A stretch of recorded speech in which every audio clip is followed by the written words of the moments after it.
Corvette's back in the shop. Well, back in my shop anyway. We're regarding the shop wise, it's getting there. We got some drywall in the ceiling. I'm trying to get my camera here set up properly. It's a little crooked. So, anyways, so the Corvette's back.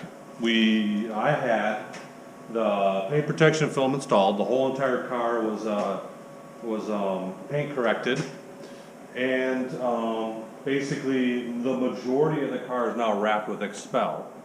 The windshield is covered in Exo Shield, which I've never done, so we'll have to see how that works. The doors are the only area on the whole car. The doors, at least the top section of the doors, and the top of the rear, in the center for the, I guess you call it the lift gate, and then the back of the bumper. That is the only area that is not, doesn't have paint protection film on it.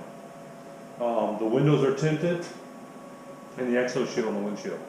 So the car does not have anything over the film yet.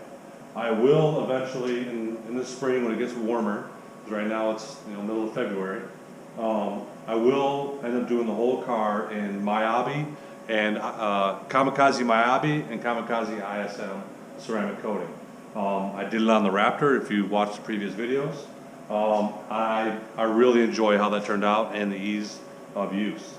But for today anyway, we are going to install from ZL1 add-ons, which is kind of ironic, is the lift pads to go underneath. So, excuse me, I need to get the front of the car up in the air. So I'm going to drive on some blocks and then use my floor jack over there, lift up the front and get the blocks installed. Then we can get the car up on the lift. So, but that's what I'm going to do today. I'm going to get these installed.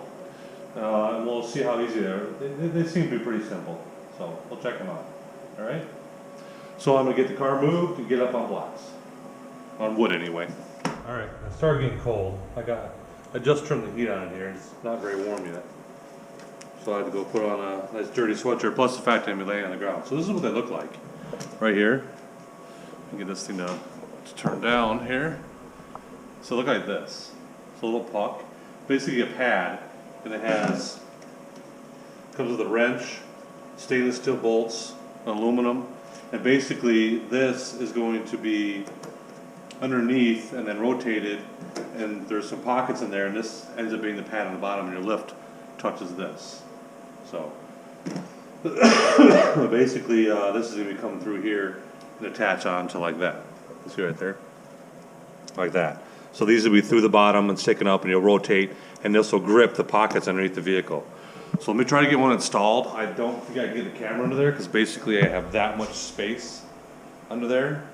But if I get the car all of them on there, and then I can move this around, which will probably end up being tomorrow. I'll just kind of jack these around. I'll get the floor jack underneath there. I might be able to show you what they look like there. Otherwise, it'll be when the car's up in the air. Because I have pads on the ZL1 as well, which you can hardly see. So I get the camera under there.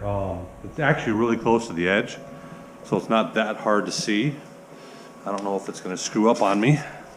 So let's see. You see under there? Right there.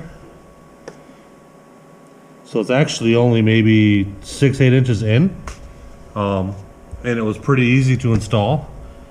Even with this minimal space, I only have it up on 2x12s or 2x10s. So obviously this car only has 60 miles on it, so it's brand new. But that's it. That's the pad right there. It'll be in all four corners. So I'm gonna get them installed, and we'll get this thing up on the lift.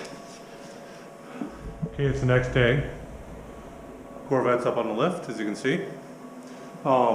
This is the bummer part is I could not actually fit it on the pucks, which is what I purchased right there. So I ended up using the cross brace support under here, which ties everything together. It looks like someone had lifted there already because there were some smudge marks on these same areas, but it seems to be okay.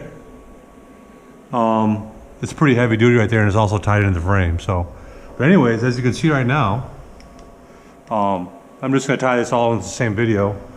I'm actually adjusting the suspension bolts right there, as you can see, right there at the end of the leaf.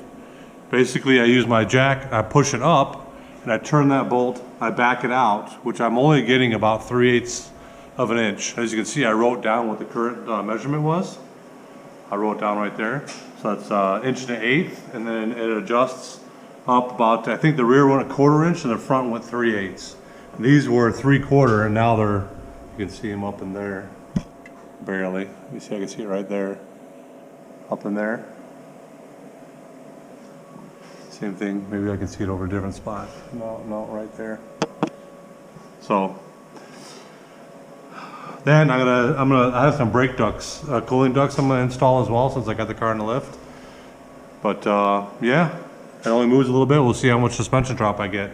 There was a pretty big gap, so I'm assuming once it settles, it'll probably drop maybe a 1/2 inch or something at the most. I'm not sure. But yeah, that's it. I'm gonna start tinkering. That was my first true mod, is I actually adjusted the bolts, which is pretty easy. I did buy aftermarket bolts, so later on if I want to go lower, I want to try these stock bolts first. I'll have to actually probably drop the ball joint in order to get it out because it's so tight. So yeah, Corvette up on the lift. I'm gonna end this video, so thanks for watching.